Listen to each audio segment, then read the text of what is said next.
तो आज का टॉपिक केवल हम लोग कवर कर रहे हैं ऑब्जर्वेशन मेथड।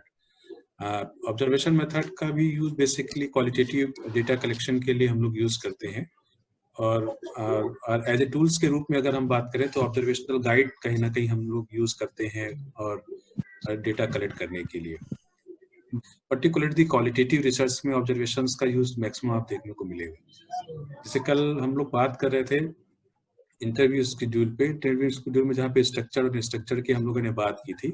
जहाँ पे अनस्ट्रक्चर्ड होता है तो वहाँ पर कह सकते हैं कि क्वालिटेटिव कंटेक्स्ट में हम ज़्यादा बात करते हैं, जहाँ पे स्ट्रक्चर रहता है वहाँ क्वांटिटेटिव कंटेक्स्ट में बात करते हैं।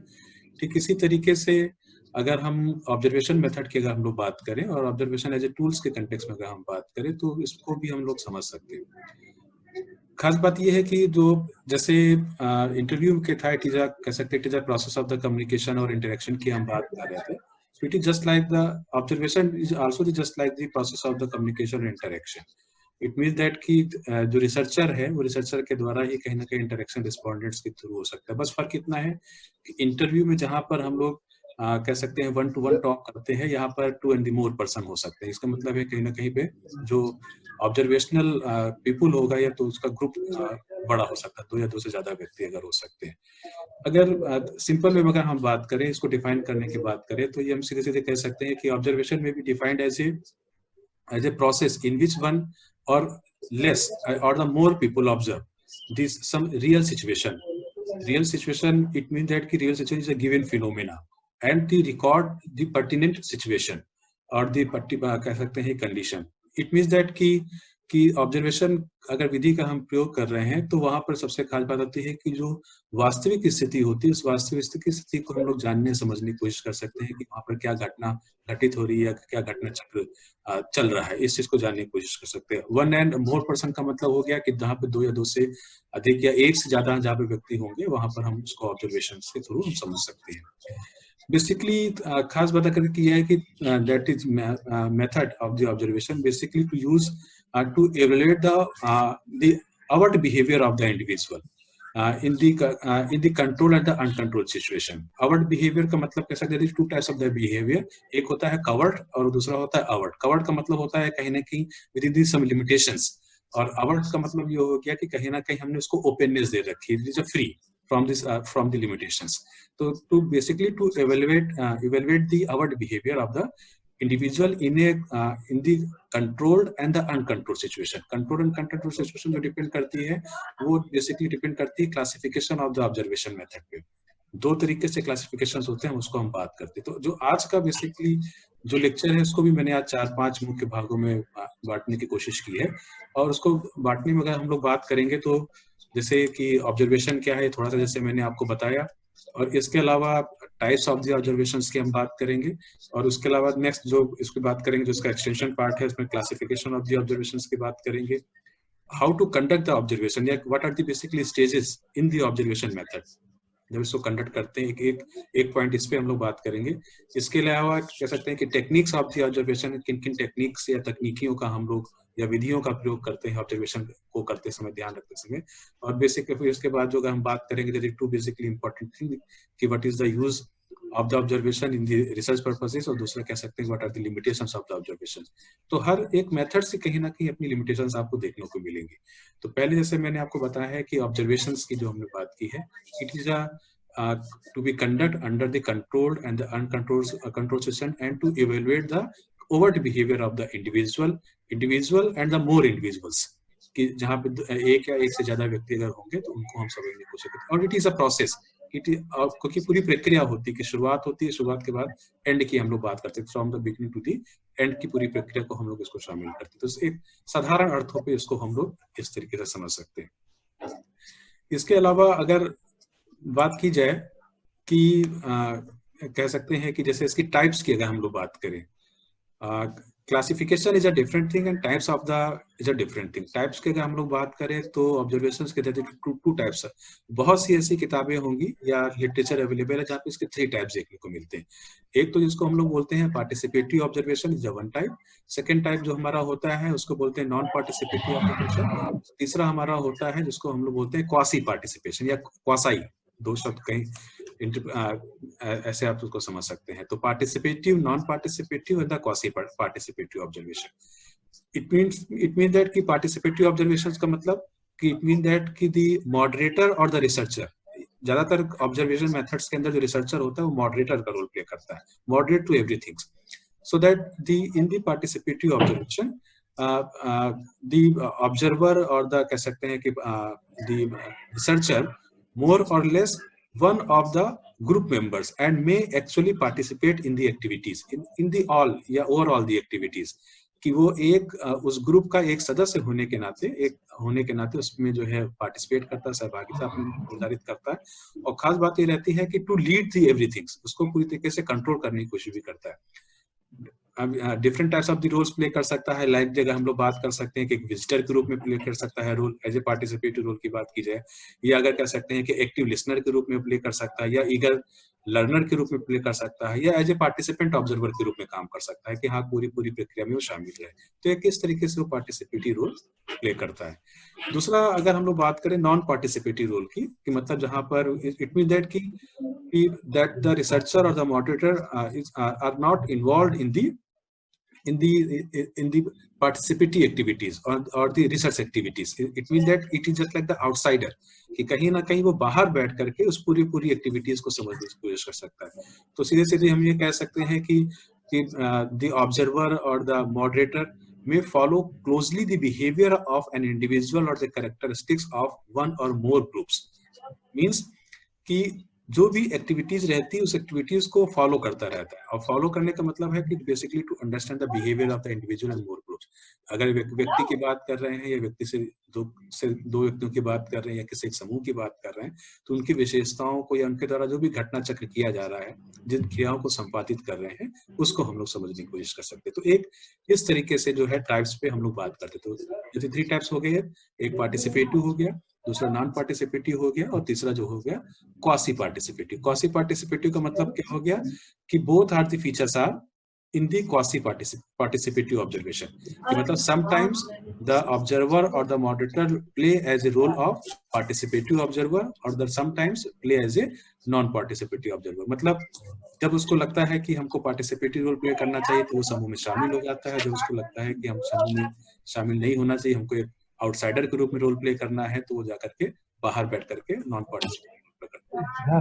तो these 3 types of the observation: participative, non-participative and the quasi-participative। इसके अलावा जो तीसरा सेक्शन है इसका, इस सेक्शन की अगर हम लोग बात करें कि क्लासिफिकेशन मोस्टली जो है ऑब्जर्वेशंस के 2 क्लासिफिकेशंस कहे जाते हैं। एक क्लासिफिकेशन जो होता है जिसको हम लोग बोलते हैं स्ट्रक्चर्ड क्लासिफिकेशन। ठीक इसी तरीके से जैसे इंटरव्यू में बात कही गई थी, structured, unstructured and semi structured, मगर यहाँ पर 2 तरीके से हम लोग बात करते हैं, एक स्ट्रक्चर्ड होता है, दूसरा अनस्ट्रक्चर्ड होता है। और स्ट्रक्चर्ड कह सकते हैं पार्टिसिपेशन को, या कह सकते हैं ऑब्जर्वेशन को हम लोग कंट्रोल ऑब्जर्वेशन के नाम से भी जानते हैं। उसी तरीके से जो अनस्ट्रक्चर्ड ऑब्जर्वेशंस होता है उसको हम लोग अनकंट्रोल ऑब्जर्वेशन के नाम से जानते हैं। जैसे स्ट्रक्चर्ड है, स्ट्रक्चर का मतलब है कि जैसे पहले जैसे इंटरव्यू की हम बात कर रहे थे, उसके अंदर की मतलब कि list of the question is a predetermined list of the question, it is just like the same thing. इसमें भी ऑब्जर्वेशन में क्या काम करते हैं कि it is design to provide the systematic description to test causal hypothesis. It means कि जो भी इंफॉर्मेशन हम ऑब्जर्व करने जा रहे हैं, या जो भी एक्टिविटीज को हम ऑब्जर्व करने जा रहे हैं, उसका जो हम लोग एक सिस्टमैटिक डिस्क्रिप्शन पहले से ही हम लोग उसको बता के रखते हैं कि हाँ कि दिस इज अ डिस्क्रिप्शन, और with the basic purpose of the structured observation और the control observation to test the causal hypothesis. इसको अगर आप दूसरे तरीके से समझिए कि जो स्ट्रक्चर्ड होगा तो डेटा हमारा क्या हो जाएगा, उसका नेचर क्वांटिटेटिव हो जाएगा, और क्वांटिटेटिव नेचर अगर नेचर के अंदर में रहेगा क्या डेटा, इसका मतलब है कि the hypothesis to be tested. अगर उसका केवल डिस्क्रिप्शन देना है तो इसका मतलब है क्या है, हमने डिस्क्रिप्टिव स्टैटिस्टिक्स को हम यूज करेंगे।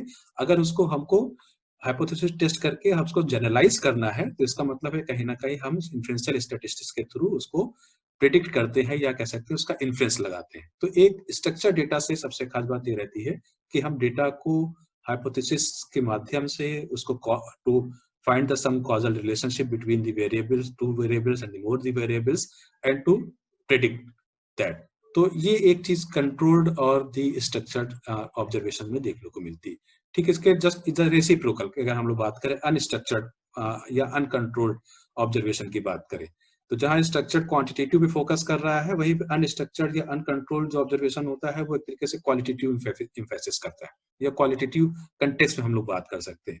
तो इसमें जो चीज देखने को मिलती है वो ज्यादातर रहती है कि जो अनकंट्रोल्ड है या अनस्ट्रक्चर्ड ऑब्जर्वेशन है, basically is executed in the controlled situation, like the it is the uncontrolled situation. Uncontrolled situation means कि कोई भी स्थिति हमारे नियंत्रण में नहीं है, या हम दूसरे तरीके से कह सकते हैं कि the uncontrolled or the unstructured observation associated with the participant observation and is often an exploratory exercises. It means that कि जहाँ पे क्वालिटेटिव रहता है, पहले भी आपने आपको बता रखा है कि क्वालिटेटिव नेचर जहाँ पे देखने को मिलेगा वहाँ पे एक्सप्लेनेशन देखने को मिलता है या एक्सप्लोरेशन को देखने को मिलता है, या basically to find the answers of the research question यहाँ पे हम करते हैं।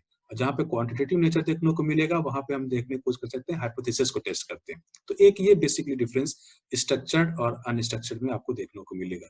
तो जो अनस्ट्रक्चर्ड ऑब्जर्वेशन है वहां पे पार्टिसिपेंट ऑब्जर्वेशन की बात करता है और एक्सप्लोरेटरी एक्सरसाइजेस की बात करता है। और दूसरी चीज अगर हम लोग बात करें तो कह सकते हैं it may not be categorise the behaviour before the observation. Structure observation में आप कह सकते हैं कि जो भी to and the more person है या कोई ग्रुप है उसके बिहेवियर को कैटेगराइज कर सकते हैं आसानी से। You will already you are the participate in the activities, in the overall the activities, तो आप करेक्टर डिसाइड कर सकते हैं कौन आदमी क्या करेगा, कैसे काम करेगा। मगर जो अनस्ट्रक्चर्ड रहता है उसमें आप जो है कैटेगरियल सिचुएशन को इम्प्लीमेंट नहीं कर सकते, या कह सकते हैं कि बिहेवियर को कैटेगराइज नहीं कर सकते। The only the observer to participate in the activity and only the observe. और सबसे खास बात है कि जहाँ पे कैटेगरियल बिहेवियर की बात करते हैं तो बिफोर द ऑब्जर्वेशन की अगर हम बात करें तो जो ऑब्जर्वेशन की बात करेंगे तो जो to consider the different aspects of the behaviour in terms of their situation and the condition. It means that कि जो भी स्थितियां जो परिस्थितियां दी हुई होंगी सामने, उन स्थिति परिस्थितियों को ही वो सामने सामने जो ऑब्जर्व करने की कोशिश करेगा। इसका मतलब है कि पहले से वो घटना ना घटित हो चुकी होगी, ना पहले से उसके बारे में हमको जानकारी होगी। फॉर सिंपल से एग्जाम्पल यही आप बात कर सकते हैं, जैसे मरकज वाली बात चल रही है इस समय कोविड-19 को लेकर के, कि थोड़ा बहुत जानकारी थी मगर उसके बाद आपने देखा किस प्रकार से स्प्रेड करके गया है और किस प्रकार से जो है कोविड-19 का डेटा जो है अफेक्टेड पर्संस का एकाएक इंडिया में राइज अप कर गया या डेथ्स हमारी इंक्रीज कर गई। तो ये एक रियल सिचुएशन की बात की जाती है। तो यहाँ पर हम उसकी रियल सिचुएशन, रियल कंडीशंस को ऑब्जर्व करते हैं इन द अनकंट्रोल्ड सिचुएशन, या कह सकते हैं कि अनकंट्रोल्ड बिहेवियर को। तो एक तरीके से there is different classification of the observation, like the structured और the controlled observation, and the second is the unstructured and the uncontrolled condition. ये इस पे हम लोग बात कर सकते हैं। तीसरा जो कंपोनेंट है, उस तीसरे कंपोनेंट में बात की जा सकती है कि जैसे बात करें जो स्टेजेस की बात कर रहे थे कि how to conduct that the observation. तो ऑब्जर्वेशन को कंडक्ट करने के लिए बहुत ज्यादा जरूरी है कि उसके डिफरेंट स्टेजेस को पहले समझा कि कैसे हमको कंडक्ट कराना है। तो there are 3 basic stages of the observation, कह सकते हैं कि मेथड। एक तो पहली बात अगर हम करेंगे तो कहेंगे कि it is a planning for observation, कि इसकी क्या प्रिपेयरिंग कैसे कर रहे हैं, प्री प्लान कैसे कर रहे हैं। दूसरा है एग्जीक्यूशन की बात करते हैं, उसको हम इम्प्लीमेंट कैसे करेंगे। और तीसरा बात होती है उसकी रिकॉर्डिंग एंड इंटरप्रिटेशन की हम बात करते हैं। तो 3 बेसिक कैटेगरी ऑफ द, या कह सकते हैं कि the steps of the observation method. Preparation और द प्लानिंग फॉर ऑब्जर्वेशन में सबसे खास बात रहती है कि एक रिसर्चर को कुछ चीजों को ध्यान में रखना चाहिए। बहुत सारी ऐसी चीजें हैं, जैसे क्योंकि द ऑब्जर्वेशन के थ्रू हम डेटा कलेक्ट कर रहे हैं और डेटा कलेक्शन जो है basically for the specific purpose और रिसर्च स्टडीज के लिए है। तो इसलिए जरूरी ये रहता है कि रिसर्चर के लिए या मॉडरेटर के लिए कि वो प्लानिंग करते समय ऑब्जर्वेशन की, तो इसमें को ध्यान रखे कि जो भी स्पेसिफिक एक्टिविटीज हैं उसको डिफाइन कर दे, पहले से ही वो ग्रुप को बता सकता है। एक तो ये। दूसरा है unit of behaviour to be observe. जो भी बिहेवियर को हम ऑब्जर्व करने जा रहे हैं उसके बारे में एक रिसर्चर और मॉडरेटर को पहले से जानकारी अपने आप को पता रहनी चाहिए कि हम किस बिहेवियर के कंटेक्स्ट में हम बात करेंगे। तीसरी अगर हम लोग बात करें तो नेचर ऑफ द ग्रुप्स की हम बात कर सकते हैं कि जो होमोजीनियस ग्रुप है या आइडेंटिकल ग्रुप है या आइडियल ग्रुप है, उसके नेचर के बारे में जानना बहुत जरूरी है, क्योंकि ग्रुप्स ऑफ द सब्जेक्ट के बारे में अगर हम नहीं जानेंगे तो हम ऑब्जर्वेशन को ठीक तरीके से समझ नहीं सकते। इसके अलावा और अगर हम लोग बात करें तो रिकॉर्डिंग टूल्स हमारे क्या हो सकते हैं, इसके पहले से तैयारी करके रखनी चाहिए। इसके अलावा जो ईच ऑब्जर्वेशन कह सकते हैं कि रिकॉर्ड है, हर एक व्यक्ति का, जो ग्रुप मेंबर है उसके रिकॉर्ड्स के बारे में हमको पता होना चाहिए। स्कोप ऑफ द ऑब्जर्वेशंस की बात होनी चाहिए ऑटोमेटिकली, ये हमको पता होना चाहिए कि एक व्यक्ति से हम बात कर रहे हैं कि 2 व्यक्ति से बात कर रहे हैं कि 10 व्यक्तियों का एक ग्रुप हम उससे हम बात कर रहे हैं। तो ये सारी की सारी चीजें जो है प्लानिंग के समय हमको ध्यान में रखनी चाहिए। दूसरा जो एक पॉइंट है जिसको हम लोग बोलते हैं execution of the observation. Execution of the observation के अंदर कई सारी चीजों को ध्यान में रखा जाता है। एक तो जैसे प्रॉपर अरेंजमेंट, कि कहीं ना कहीं जो हम ऑब्जर्वेशन मेथड करेंगे तो उसका अरेंजमेंट हमको करना पड़ेगा। प्रॉपर अरेंजमेंट का मतलब यहाँ से है कि proper arrangement of the specific condition for the subject और the subject to be observe, कि जिस विषय का हम ऑब्जर्व करने जा रहे हैं उसकी स्पेसिफिक कंडीशंस के बारे में या उस विषय के बारे में हमको पहले से जानकारी होनी चाहिए, उसको अरेंज करके रखना चाहिए।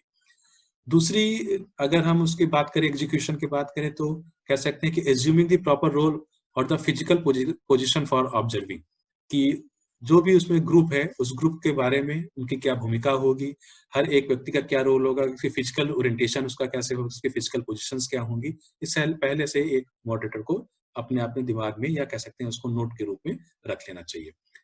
तीसरा जो एग्जीक्यूशन का एक पार्ट है कि focusing attention on the specific activities और the behaviour under the observation, या कह सकते हैं कि बिहेवियर एक्टिविटीज और unit of the behaviour under the observation. मतलब क्या है कि जो भी एक्टिविटीज हम कंडक्ट कराने जा रहे हैं उसकी एक प्रॉपर लिस्टिंग होनी चाहिए, और जिस यूनिट के बारे में हम जानने जा रहे हैं और समझने जा रहे हैं, जो सैंपल हमारा है उसके बिहेवियर के बारे में भी अच्छी तरीके से पता होना चाहिए। तो जो एग्जीक्यूशन करते समय इसको ध्यान में रखना चाहिए। And the last one is execution part, the proper handling of the recording instrument to be used, क्योंकि ऑब्जर्वेशन मेथड है, it is eye to eye contact या नोट्स टेकिंग के थ्रू हो सकता है या रिकॉर्डिंग के थ्रू हो सकता है। तो जरूरी ये रहता है कि इसको प्रॉपर तरीके से हैंडल करने की हमको पता होना चाहिए। तो एक तरीके से प्री प्लानिंग हमको करनी चाहिए। तीसरा जो स्टेज है, इसको तीसरे स्टेज में हम लोग बात करते हैं जिसको बोलते हैं recording and the interpreting the observation, की रिकॉर्डिंग होनी चाहिए, रिकॉर्डिंग होने के साथ उसका इंटरप्रिटेशन कैसे निकाला जाए। तो 2 तरीके से हो सकता है एक रिकॉर्डिंग। एक तो ये रिकॉर्डिंग हो सकती है कि साइमल्टेनियसली हम इसकी रिकॉर्डिंग करते चले। अगर हम पार्टिसिपेटिव रोल प्ले कर रहे हैं तो सारी चीजों को हम रिकॉर्ड भी कर सकते हैं, उसके नोट्स भी टेकिंग कर सकते हैं और सारी की सारी एक्टिविटीज हमारी बिहेवियर उसके हम ऑब्जर्व कर सकते हैं। दूसरा एक तरीका होता है कि अनसाइमल्टेनियसली की हम बात कर सकते हैं कि ये कि we are involve as a researcher और moderator in the whole the activities, और जब एक्टिविटीज हमारी एंड हो जाए तो उसके बाद हम बैठ करके उसको जो है कह सकते हैं कि समराइज करके, नोट्स टेकिंग करके, या कह सकते हैं अपने दिमाग में इसको मेमोरी में डाल रख करके हम उस चीज को एक प्रॉपर तरीके से इस चीज को रख सकते हैं। तो एक ये तरीका हो सकता है, एक तो एक साथ साथ हम काम करते रहे एक्टिविटीज के साथ में, दूसरा ये हो सकता है कि after the end of the process उस चीज को हम रिकॉर्ड करें। इसके अलावा ये कह सकते हैं कि इसकी कुछ टेक्निक्स भी हैं, जो टेक्निक्स है जिन टेक्निक्स के द्वारा हमको ऑब्जर्वेशंस की हमको बात करनी है। टेक्निक्स में कह सकते हैं 2-3 तरीके से टेक्निक्स के हम यूज कर सकते हैं। एक तो जैसे रिटन डिस्क्रिप्शंस होता है ऑब्जर्वेशन के लिए। दूसरा, अगर टेक्निक की हम बात करें, वीडियो रिकॉर्डिंग की हम बात कर सकते हैं, या कह सकते हैं ऑडियो रिकॉर्डिंग की बात कर सकते हैं। तीसरी हम चीज की बात करते हैं जिसको हम लोग बोलते हैं स्नैपशॉट या फोटोग्राफ्स की, या आर्टिफैक्ट्स की हम बात कर सकते हैं। तो ये 3 तरीके हैं, जो 3 types of the techniques to be used by the researcher in the observation activities या observation method process. Written descriptions में अगर हम बात करें तो रिसर्चर के लिए बहुत जरूरी ये चीज रहती है कि the researcher makes written descriptions of the people, situation or the environment. एक तो about the behavior, about the specific activity, और about the कह सकते हैं कि specific situation, about the environment, सारी की सारी चीजों को, या जो ग्रुप मेंबर्स हैं उनके बारे में, इस बारे में पता होना चाहिए। तो इन दी राइटिंग के थ्रू हम सारी चीजों को, नोट्स टेकिंग के थ्रू उसको हम कर सकते हैं। मगर इसके साथ में भी कुछ जैसे लिमिटेशंस है। लिमिटेशंस क्या है कि नोट टेक कर रहे होते हैं या लिख रहे होते हैं, डॉक्यूमेंटेशन में बहुत सारी चीजें मिस हो जाती, दिमाग में नहीं रहती है कि हाँ कि वो, तो एक लिमिटेशंस रहती है कि कहीं हमसे कुछ गलती ना हो जाए। या हम उस चीज को मिस कर गए हैं तो इसका मतलब है कि उसका पार्ट नहीं होगा, और कोई ऑथेंटिक इन्फॉर्मेशन अगर मिस हो जाएगी तो इसका मतलब है कि ऑब्जर्वेशन सक्सेसफुल नहीं हो सकता है। दूसरी इसी के अंदर लिमिटेशंस की अगर हम लोग बात करें कि रिसर्चर क्या होता है, कोई पर्टिकुलर सिचुएशन कंडीशन या किसी बिहेवियर, पर्टिकुलर बिहेवियर को अगर हमको ऑब्जर्व करना तो ऑल द कंसिडरेशन कह सकते हैं कि उसी पे फोकस कर देते हैं। तो जब फोकस पूरी तरीके से उसी पे हो जाता है तो एक तरीके से राइटिंग हमारी छूट जाती है, या कह सकते हैं हम लिखना भूल जाते हैं कि हम कैसे लिख रहे हैं। तो एक लिमिटेशंस देखने को मिलती है। तीसरी चीज ये रहती है कि जो एनवायरमेंट है या कह सकते हैं सब्जेक्टिव इंटरप्रिटेशन है, वो भी डिपेंड करता है, विच depend on the situation and the condition, कि मैंने नोट बोला गया कुछ, लिखा मैंने गया कुछ, उसका इंटरप्रिटेशन कुछ और निकला है। तो ये एक लिमिटेशंस रहती हैं रिटन डिस्कशन करते समय पे। तो इसका अल्टरनेट क्या निकलता है कि मैं वीडियो रिकॉर्डिंग कर लूँ, या कह सकते हैं ऑडियो रिकॉर्डिंग कर लूँ। तो ऑडियो रिकॉर्डिंग तो बेसिकली बहुत अच्छी चीज है कि allows the researcher to also the record the notes, कि हमने वीडियो लगा दिया, वीडियो से सारी चीजों को रिकॉर्ड कर रहे हैं, मगर there is some limitations. Limitation ये भी हो सकता है कि जब वीडियो रिकॉर्डिंग होती है या ऑडियो रिकॉर्डिंग होता है तो नेचुरल चीजें नहीं रहती हैं। जो भी कह सकते हैं रिसर्चर के समय या मॉडरेटर के समय जो भी रिस्पोंडेंट होगा वो अननेचुरल हो जाता है, या कह सकता है कि एक्टिवली पार्टिसिपेट नहीं करता है। तो कभी कभी एक चीज ये भी देखने को, उसका बिहेवियर चेंज हो जाता है। एक ये बहुत बड़ी चीज देखने को मिलती है। दूसरी चीज ये थी कि कैमरे के सामने अगर हमको देखने के लिए कह दिया जाए, या कह सकते हैं कि ऑडियो रिकॉर्डिंग करते समय कह दिया जाए, तो कैमरे के समय हम बहुत ज्यादा अलर्ट हो जाते हैं, घबराहट होने लगती है, या कह सकते हैं हेजिटेशन होने लगता है, या कह सकते हैं कि नर्वसनेस आने लगती है। तो इसकी वजह से जो हमको बात फ्रीली या नेचुरल सिचुएशन में हम आसानी से कर लेते हैं, वो चीज यहाँ पे छूट जाती है या नहीं रह पाती। तो एक इसकी भी कुछ लिमिटेशंस आप देखने को मिल सकती है जहां पर हम वीडियो रिकॉर्डिंग कर सकते हैं। तीसरी टेक्निक्स अगर हम बात करें जहाँ पे स्नैपशॉट्स हो रहा है, या कह सकते हैं आर्टिफैक्ट्स की हम बात कर रहे हैं, it is very useful. Snapshots वगैरह यूजफुल इन द कंटेक्स्ट में कि जो in the collective observable information और द फिनोमेना, जहां कहीं पर भी कह सकते हैं कि किसी ग्रुप की फोटो हमको लेनी है, किसी बिल्डिंग की फोटो लेनी है, या किसी कह सकते हैं कि अपीयरेंस की फोटो लेनी है किसी, तो हम स्नैपशॉट्स तो ले सकते हैं। मगर जो कनेक्टिविटी लिमिटेशंस की अगर हम बात करें तो कोई प्रॉपर कनेक्टिविटी हमको देखने को नहीं मिलती। तो मेन फीचर्स हो सकता है कभी कभी छूट जाए, क्योंकि मुझे नहीं लगता है कौन सी चीजें कब आएंगी at the time of the activities. तो ये दिमाग में रखा जाना चाहिए। इसके अलावा एक और इसमें टेक्निक्स हम लोग यूज करते हैं आर्टिफैक्ट्स की। आर्टिफैक्ट्स का बेसिकली पर्पस क्या होता है कि जो एंशिएंट या कह सकते हैं जो प्राचीन चीजें स्थितियां होती हैं उसको हम लोग प्रॉपर यूज करते हैं। Artifacts include the object of significance, जैसे कह सकते हैं कि मेमेंटोस की हम लोग बात कर सकते हैं, या कह सकते हैं कि मेमोरेबिलिया की हम लोग बात कर सकते हैं, इंस्ट्रूमेंट्स की बात कर सकते हैं, टूल्स की बात कर सकते हैं। तो इसके थ्रू भी हम लोग फोटोग्राफ्स के या आर्टिफैक्ट्स के थ्रू हम लोग ऑब्जर्वेशन मेथड्स को यूज कर सकते हैं। These are the three basic techniques. One is a written description, second is a video recording, और third is a photographs and the artifacts. ये हम लोग बात कर सकते हैं। आखिरी और जो इस पे हम लोग बात कर रहे थे कि जो लिमिटेशंस हैं, लिमिटेशंस को भी बहुत ज्यादा दिमाग में रखना चाहिए, क्योंकि हर कहीं ना कहीं जो लिमिटेशंस होती है वो कहीं ना कहीं न्यू मेथड्स को अप्लाई करने के लिए इनकरेज करती है रिसर्चर के लिए, या मिक्स्ड मेथड्स को इनकरेज करती है यूज करने के लिए। तो ज्यादातर जहाँ पे क्वालिटेटिव डेटा कलेक्शन होता है वहां पर सेमी स्ट्रक्चर्ड या अनस्ट्रक्चर्ड इंटरव्यू शेड्यूल भी यूज कर लिया जाता है, उसके साथ साथ में ऑब्जर्वेशन मेथड भी यूज कर लिया जाता है। अब लिमिटेशंस में अगर हम लोग बात करें तो हम लोग कह सकते हैं कि खास बात ये रहती है कि जब ऑब्जर्वेशंस होता है तो ऐसे समय पे जो पीपल्स बिहेवियर होता है, क्योंकि उसको पता होता है कि मेरे ऊपर ऑब्जर्वेशन किया जा रहा है, मुझे देखा जा रहा है, ऐसी स्थिति में उसका बिहेवियर चेंज हो जाता है। तो एक ये बहुत बड़ी दिक्कत रहती है। दूसरी चीज देखने को मिलती है कि स्नैपशॉट जो वगैरह जो होल सिचुएशन को हम लोग लेने की कोशिश करते हैं, लिमिटेशन से लेने की कोशिश करते हैं, फोटोग्राफ्स के थ्रू लेने की कोशिश करते हैं, तो सारी की सारी चीजें होती हैं वो पूरी नहीं आ पाती। एक ये उसका एक ड्रॉबैक देखने को मिलता है। रिटन डिस्कशन के समय रिलेशन देखने को मिलती है कि बहुत सारी चीजों को लिखा जाना चाहिए मगर वो मिस हो जाती है, छूट जाती है, या देखने से वो वंचित रह जाता है, या नोट को लिखने में वंचित रह जाता है। ये एक लिमिटेशन देखने को मिलती है। इसके अलावा बहुत सारी चीजों पे जब पार्टिसिपेटिव रोल प्ले करता है और एज ए लिसनर के रूप में होता है, एक मॉडरेटर के रूप में होता है, और क्या काम करने लगता है, सजेस्टिव नेचर में आ जाता है, कुछ ना कुछ गाइड करने लगता है, कुछ ना कुछ समझाने लगता है। तो ऐसी स्थिति में क्या होता है कि बहुत सारी चीजें कंफ्यूजन क्रिएट कर देती है। तो एक मॉडरेटर और रिसर्चर के लिए बहुत ज्यादा जरूरी रहता है कि उन चीजों में सजेस्टिव नेचर पे बोल ना जाए। इसके अलावा बहुत सारे ऐसे स्टेटमेंट्स आ जाते हैं, बहुत से ऐसे मिसअंडरस्टैंडिंग्स डेवलप हो जाती है ग्रुप में, जिसकी वजह से जो ऑब्जर्वेशन रहता है, जो ऑथेंटिक चीज हमारे पास सामने आनी होती है वो प्रॉपर तरीके से नहीं आ पाती। तो ये बहुत सारी ऐसी कह सकते हैं कि जो लिमिटेशंस हैं, जिसकी वजह से हम लोग कह सकते हैं कि नहीं कर पाते। इसके अलावा अगर कुछ और लिमिटेशंस की अगर हम लोग बात करें तो ये कहा जा सकता है कि जैसे बात की जाए कि जो हम कह रहे हैं कि बिहेवियर हमारा अननेचुरल है, तो एक तरीके से कह सकते हैं आर्टिफिशियल बिहेवियर हो जाता है। एक लिमिटेशन बहुत इंपॉर्टेंट रहती है, time and the cost. It is a time consuming process और इट इज अ कॉस्टली, क्योंकि ऑब्जर्वेशंस रहता है, सबका इन्वॉल्वमेंट रहता है, तो बहुत सारी चीजें उसको देखने को मिलती।